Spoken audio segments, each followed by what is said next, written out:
Hello everyone, this is Preet and welcome back to my YouTube channel. आज हम लोग जो स्टार्ट करेंगे वो है chapter number 3, pair of linear equations in two variables. यहाँ पे हमें एक लीनियर इक्वेशंस के पेयर मिलेंगे जिनके अंदर वेरिएबल्स 2 होंगे। वेरिएबल्स के बारे में हमने चैप्टर नंबर 2 में देख लिया है कि वेरिएबल्स किसे बोला जाता है, कॉफिशिएंट किसे बोला जाता है एंड जो कांस्टेंट होता है वो क्या होता है, इन सब के बारे में हमने देख लिया था। फिर भी एक बार हम वापस इन चीजों को रिपीट कर लेते हैं कि वेरिएबल्स होते हैं जैसे एक्स, वाई, पी, क्यू, ये सारे होते हैं वेरिएबल्स। वेरिएबल्स के आगे जो डिजिट लिखी हुई होती है, जैसे 4, जैसे एक्स के आगे 4 लिखा हुआ है 4x, तो वहां पे x आपका होगा वेरिएबल, देन जो 4 होगा वो आपका होगा कॉफिशिएंट। और जो c वाला जो स्टेप होता है जिसमें a x plus b y plus c, ऐसे हम इक्वेशन लिखते हैं, तो जहां पे c जो होता है वो होता है कांस्टेंट। ठीक है, यहाँ पे मैंने सामने इक्वेशन भी लिखी है और यहाँ फर्स्ट टॉपिक हमने लगाया इंट्रोडक्शन। इंट्रोडक्शन मतलब ये चैप्टर स्टार्ट करने से पहले हम लोग इसके बारे में थोड़ा सा देखेंगे कि हमारी जो इक्वेशन होती है वो होती है इस फॉर्म में ax plus b y plus c equals to 0, जहां पे ये आपका जो x y ये दोनों क्या है, वेरिएबल्स है। क्योंकि हम यहाँ पे पढ़ेंगे 2 वेरिएबल्स, तो इस बार हमें वेरिएबल्स कितने लेने हैं, 2 लेने हैं, यानी एक ये। और x के आगे जो a लिखा है ये कॉफिशिएंट, y के आगे जो b लिखा है वो है कॉफिशिएंट, और जो आपका c है वो होगा यहाँ पे कांस्टेंट। तो ये होगी इस तरीके से आपकी इक्वेशन जिसमें 2 आपके होंगे वेरिएबल्स। और ऐसी इक्वेशन सिर्फ आपको एक नहीं लेनी है बल्कि pair of linear equation, pair आ गया है, पेयर मतलब आपको लेने हैं 2 जोड़े। अब पहली बात तो ये कि जब ये इक्वेशन ऐसी लिखी जाएगी तो वहां पे कंडीशन होगी कि a is not equal to 0 and b is not equal to 0, कि आपका जो ये a और b जो कोफिशिएंट्स हैं ये दोनों क्या नहीं होंगे, 0 नहीं होंगे।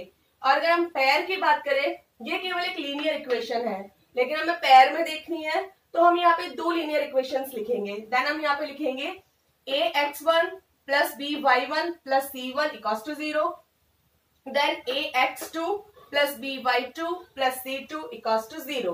ये हो गई आपकी पेयर्स में लीनियर इक्वेशंस। एंड ये जो मेथड होता है किसी भी क्वेश्चन को सॉल्व करने का, इसको बोला जाता है एल्जेब्रिक मेथड, जो कि हम चैप्टर नंबर 2 में भी देख चुके हैं। इसमें स्पेशलिटी ये है कि इस चैप्टर में हम लोग एल्जेब्रिक मेथड के साथ में ग्राफिकल मेथड भी देखेंगे कि ग्राफिकल मेथड से किस तरह से क्वेश्चंस को सॉल्व किया जाता है। इतने दिनों हम क्या कर रहे थे कि एक इक्वेशन बना रहे थे, इक्वेशन से हम लोग आंसर को सॉल्व कर रहे थे, ठीक है, तो उसमें हम वैल्यू निकाल रहे थे। लेकिन यहाँ पे हम क्या देखेंगे, ग्राफिकल मेथड भी देखेंगे।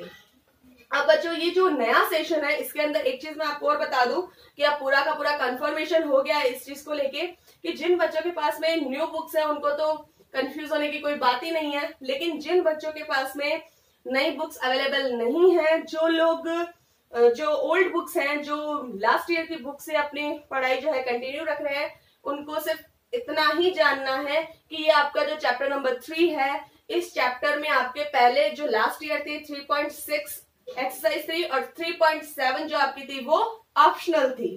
ठीक है, तो 3.7 का तो पहले भी कुछ नहीं था, तो इस बार 3.7 पूरी ही आपकी डिलीट कर दी गई है।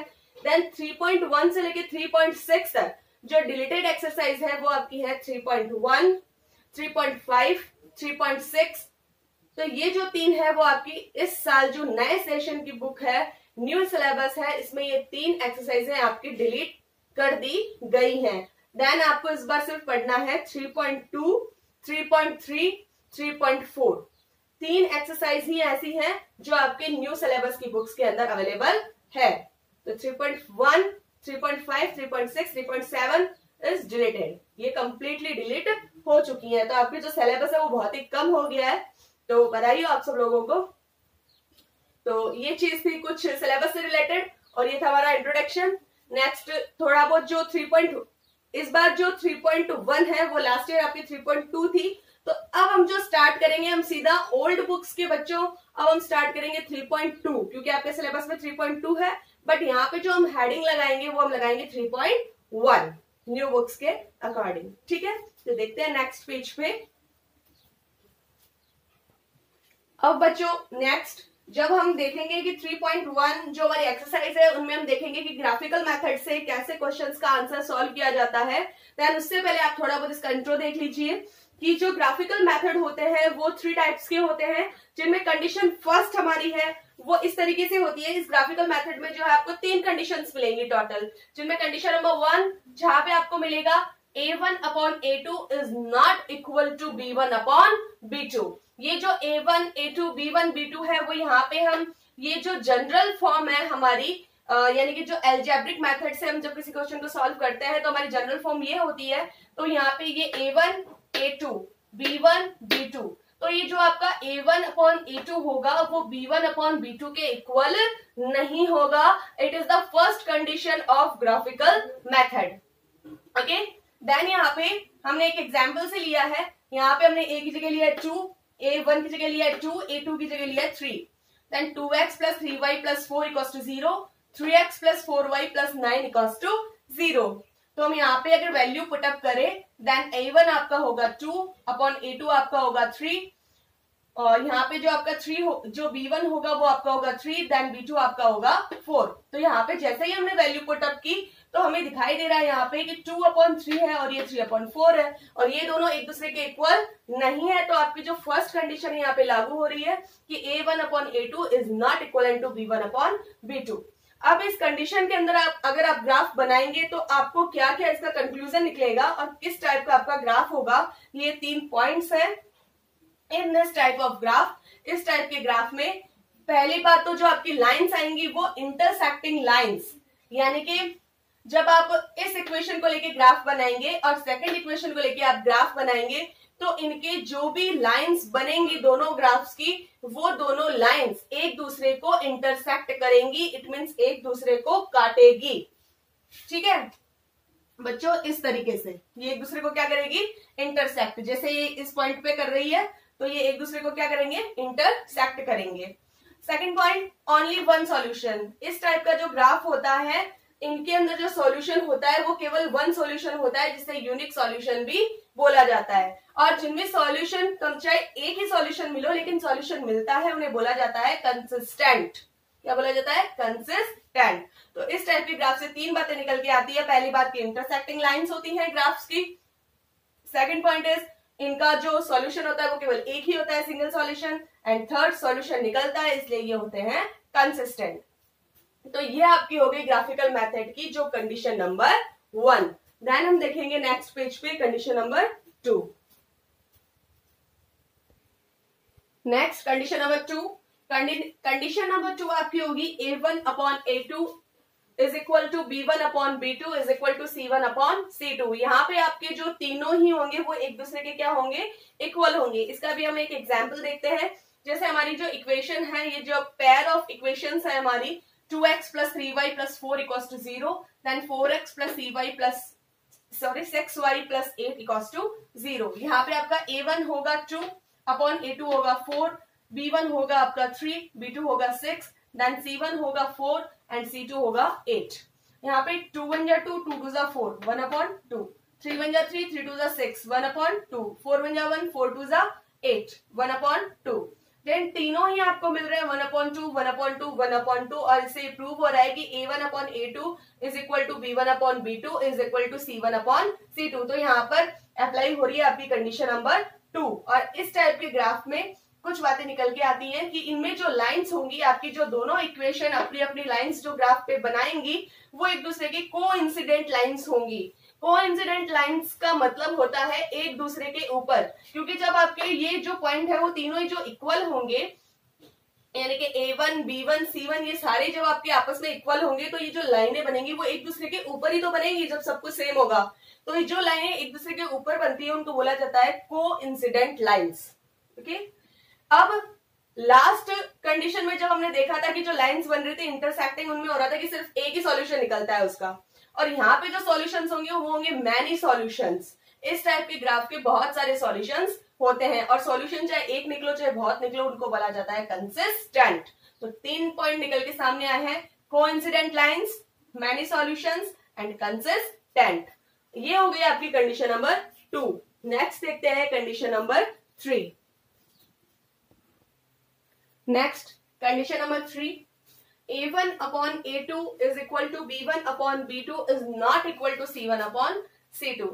इस टाइम क्या होगा, फर्स्ट कंडीशन में हमने देखी थी जब A1 A2 और B1 B2 आपस में इक्वल नहीं थे। सेकंड क्वेश्चन में ये तीनों ही आपस में इक्वल थे, A1 upon A2 is equal to B1 upon B2 is equal to C1 upon C2। Then last condition में हम देखेंगे कि A1 upon A2 is equal to B1 upon B2, but B1 upon B2 is not equal to C1 upon C2। इसका हम एक example लेते हैं बच्चों, 3x plus 2y minus 4 then 6x plus 4y plus 9। यहाँ पे आपका A1 होगा 3, B1 होगा 6, सॉरी A1 होगा आपका 3 अपॉन A2 यहाँ पे होगा 6, B1 होगा आपका 2, B2 होगा 4 एंड C1 होगा 4 एंड C2 होगा आपका 9। 3 1 जा 3, 3 2 जा 6, 1 अपॉन 2, 2 1 जा 2, 2 2 जा 4, 1 अपॉन 2। लेकिन 4 अपॉन जो 9 है वो इन दोनों के इक्वल नहीं है। Then A1 upon A2 is equal to B1 upon B2 but not equal to C1 upon C2। इस टाइप का जो आपका ग्राफ होगा इसमें भी तीन बातें निकल के आएंगी। फर्स्ट वाले में आप देख रहे थे कि आपकी जो लाइंस आ रही थी वो इंटरसेक्टिंग लाइंस आ रही थी, यानी एक दूसरे को काट रही थी, जिसमें आपको केवल एक सॉल्यूशन मिल रहा था। सेकंड वाली कंडीशन में आप लोग देख रहे थे कि आपको जो लाइन मिल रही थी वो किस टाइप की मिल रही थी, वो इंटरसेक्ट नहीं मिल रही थी, बल्कि आपको वो लाइन कोइंसिडेंट वाली मिल रही थी, यानी एक दूसरे के ऊपर जो लाइन आती है। और इस बार जो आपको लाइन मिलेगी वो आपको लाइंस मिलेंगी पैरेलल लाइंस। किस टाइप की मिलेंगी, पैरेलल लाइंस, एक दूसरे के समानांतर जिनको बोलते हैं। और इनमें नो सॉल्यूशंस, आपको इस टाइप के ग्राफ में आप देखेंगे कि आपको आपके क्वेश्चन का कोई भी सॉल्यूशन नहीं मिलेगा। और जहां पे सॉल्यूशन मिल रहा था उन्हें बोला जा रहा था कंसिस्टेंट, और जहां पे सॉल्यूशन ही नहीं मिलेगा उस टाइप को बोला जाएगा इनकंसिस्टेंट। तो तीन बातें सामने आ रही है, parallel lines, no solution and inconsistent. तो ये हो गई ग्राफिकल मेथड की तीन कंडीशंस जो हमने देखी हैं अभी। अब इसके बेस्ट पे हम लोग देखेंगे exercise number 3.1। Next question number 1, form the pair of linear equations in the following problems and find their solutions graphically। form the pair of linear equations, pair of linear equations यानी linear equations की pair की form में in the following problems। आपको जो नीचे problems they रखे हैं, यानी आपको दो प्रॉब्लम्स दे रखी हैं, मतलब आपको दो क्वेश्चंस दे रखे हैं, and find the solution graphically. उन दोनों प्रॉब्लम्स की आपको पेयर ऑफ लीनियर इक्वेशन बनानी है एंड फिर उनको ग्राफिकली आपको सॉल्यूशन उनका देना है। ठीक है, तो जो आपकी फर्स्ट प्रॉब्लम है वो है, the first problem is 10 students of class 10 took part in the mathematics quiz. Class 10 के 10 बच्चे हैं जो एक मैथमेटिक्स क्विज के अंदर पार्ट ले रहे हैं। If the number of girl is 4 more than the number of boys, अगर जो गर्ल्स के जो नंबर है वो बॉयज के नंबर से 4 ज्यादा है, यानी कि जो लड़कियां हैं वो लड़कों से 4 ज्यादा हैं। Find the number of boys and girls who took part in the quiz. तो लड़के और लड़कियों की मतलब कि आप नंबर्स बताइए, लड़के और लड़कियां टोटल कितने हैं जिन्होंने क्विज के अंदर पार्ट लिया है। ओके, देन स्टार्ट करते हैं। अब मान लीजिए हमें जो टोटल स्टूडेंट्स दिए हैं वो बच्चों दिए हैं हमें 10, लेकिन जो हमें अलग अलग दे रखे हैं वो हमें नहीं पता। हमें बताना है कि उनमें से लड़के कितने हैं और लड़कियां कितनी हैं, बॉयज एंड गर्ल्स के जो नंबर्स हैं वो कितने हैं वो हमें बताने हैं। तो जो टोटल स्टूडेंट्स है वो है 10। तो स्टार्ट करते हैं। वो जो हम ये बात करते हैं अगर इनकी एल्जेब्रिक प्रॉब्लम्स की, algebraic method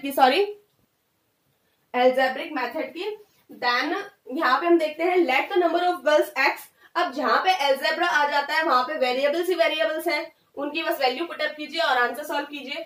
late the number of girls is x, let the number of boys is y. मान लिया हमने जो गर्ल्स है वो है एक्स एंड जो बॉयज है वो है वाई।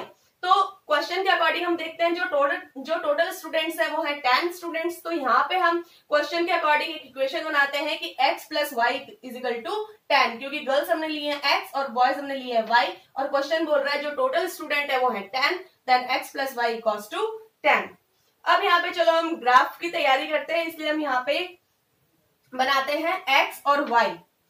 x मान लीजिए x जो है हमने लिया 4, x की वैल्यू अगर हम यहाँ पे 4 लेंगे तो यहाँ पे 4, अब बच्चों इस इक्वेशन को सॉल्व करना ये सब हम लोग बहुत ही छोटी क्लासेस से करते आए, तो यहाँ पे आप सीधा ही देख सकते हैं। अगर मान लीजिए आपको एक डिजिट तो खुद को लेनी है, यहाँ पे x की वैल्यू आपको खुद को लेनी है, y की आपको ऑटोमेटिक मिल जाएगी। मान लीजिए आपने x अगर 4 लिया है, तो यहाँ पे जब आप 4 लिखेंगे 4 plus y equals to 10, then y यही रह जाएगा, 4 आपका 10 के माइनस में चला जाएगा, तो 10 माइनस 4 इक्वल्स टू 6। तो x आपने मान लीजिए 4 लिया है, तो y आपका आ गया ऑटोमेटिक 6।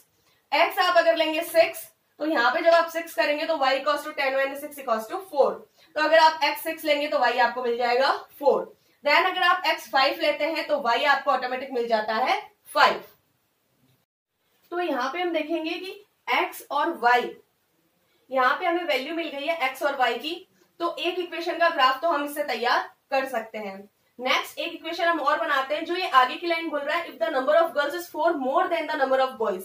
अगर गर्ल्स के जो नंबर्स हैं वो लड़कों से 4 ज्यादा हैं, देन गर्ल्स हमने मानी थी x, देन गर्ल्स कितनी हो गई, बॉयज से 4 ज्यादा है, then x equals to y plus 4, boys से 4 ज्यादा है, देन x y आ जाएगा आपका माइनस में, x minus y equals to 4। ये आपकी बन गई इक्वेशन नंबर 2। इसके अकॉर्डिंग हम लोग निकालते हैं x और y की वैल्यू, और दूसरी इक्वेशन के लिए हम इसके अकॉर्डिंग ग्राफ रेडी करेंगे। देन x की वैल्यू अगर हम 8 लेते हैं, यहाँ पे हम 8 रखते हैं, तो y चला जाएगा आपको उधर प्लस में और 4 आ जाएगा माइनस में, देन 8 माइनस 4 इक्वल्स टू 4।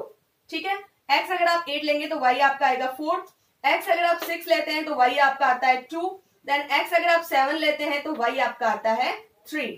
तो ये जो x और y की वैल्यू ये जो तैयार हुई है वो हुई है इक्वेशन नंबर फर्स्ट, और ये जो इक्वेशन नंबर 2, और हमारे पास में है पेयर ऑफ लीनियर इक्वेशंस। ये जो दो पैर हमारे तैयार हुए हैं, इनको लेकर हमें क्या बनाना है, ग्राफ बनाना है, और फिर हमें पता चलेगा कि हमने जो 3 कंडीशंस पढ़ी थी ग्राफ्स की, उनमें से यहाँ पे कौन सी लागू हो रही है, और ग्राफिकली मेथड से यानी ग्राफ बनाकर ही हमें क्या करना है, हमें निकालना है कि गर्ल्स और बॉयज की जो नंबर्स हैं उनकी जो संख्या है वो कितने है, मतलब कि number of boys and girls कितने हैं जिन्होंने क्विज के अंदर पार्टिसिपेट किया है। तो नेक्स्ट पेज पे हम लोग बनाते हैं ग्राफ।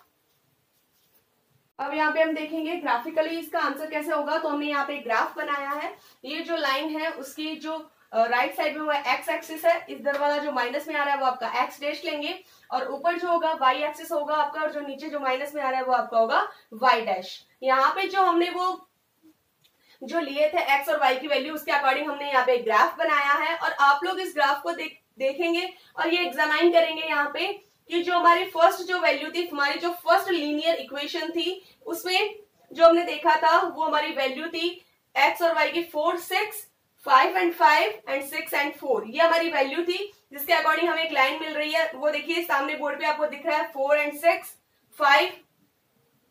5 एंड 5, 6 एंड 4 दिख रहा है। फिर यहाँ पे जो हमारी दूसरी लीनियर इक्वेशन थी, उसके अकॉर्डिंग हमारी जो वैल्यूज थी वो थी 6, 2, 7, 3, 8, 4। अब यहाँ पे आप देखेंगे कि जो 7 और 3 वैल्यू है जो x और y की, वो जो पॉइंट है वो ऐसा पॉइंट है जो इन दोनों लीनियर इक्वेशंस की लाइन को इंटरसेक्ट कर रहा है, और जो पॉइंट इन दोनों लाइनों को इंटरसेक्ट करेगा वही इस क्वेश्चन का आंसर होगा। यानी कि यहाँ पे जो पॉइंट आपको मिले हैं x और y की जो वैल्यू मिली है वो आपको मिली है 7 और 3, क्योंकि 7 और 3 ऐसे पॉइंट है जो आपकी फर्स्ट लीनियर इक्वेशन और सेकंड लीनियर इक्वेशन वाली ग्राफ की लाइंस को क्या कर रही हैं, इंटरसेक्ट कर रही हैं। इसका मतलब आपका आंसर होगा 7 एंड 3, यानी आपने x माना था गर्ल्स को और y माना था बॉयज को। देन यहाँ पे गर्ल्स की जो नंबर ऑफ गर्ल्स आएंगी वो आएंगी 7 और नंबर ऑफ बॉयज आएंगे यहाँ पे आपके 3। ठीक है, और आपका जो आंसर आएगा वो यहाँ पर आएगा 7 और 3। तो यहाँ पर हम लिखेंगे लाइन लास्ट में, both the lines intersect at 7, 3, then number of boys equal to 3 and number of girls is 7। तो ये हो गया आपका 3.1 का फर्स्ट क्वेश्चन की जो फर्स्ट प्रॉब्लम थी वो। तो आज की वीडियो में हम लोग इतना ही देखेंगे, और नेक्स्ट वीडियो में हम लोग देखेंगे कि 3.1 का जो फर्स्ट क्वेश्चन है उसकी जो सेकंड प्रॉब्लम है वो क्या है, एंड इसके अदर क्वेश्चंस भी देखेंगे। और एक बार मैं आपको फिर से रिवाइज करवा देती हूँ कि ये जो मैं आपको फिर से याद भी दिला देती हूँ कि जो एक्सरसाइज 3.1 है वो ओल्ड बुक्स जो है उनमें आपको कंफ्यूज नहीं होना, उनमें वो 3.2 दे रखी है, तो आपको वहां पे अब उसको कितना कर लेना है, 3.1 कर लेना है। तो अगर आप लोगों को मेरा वीडियो अच्छा लगा हो तो इसे ज्यादा से ज्यादा लाइक करें, शेयर करें, सब्सक्राइब करें। Thank you.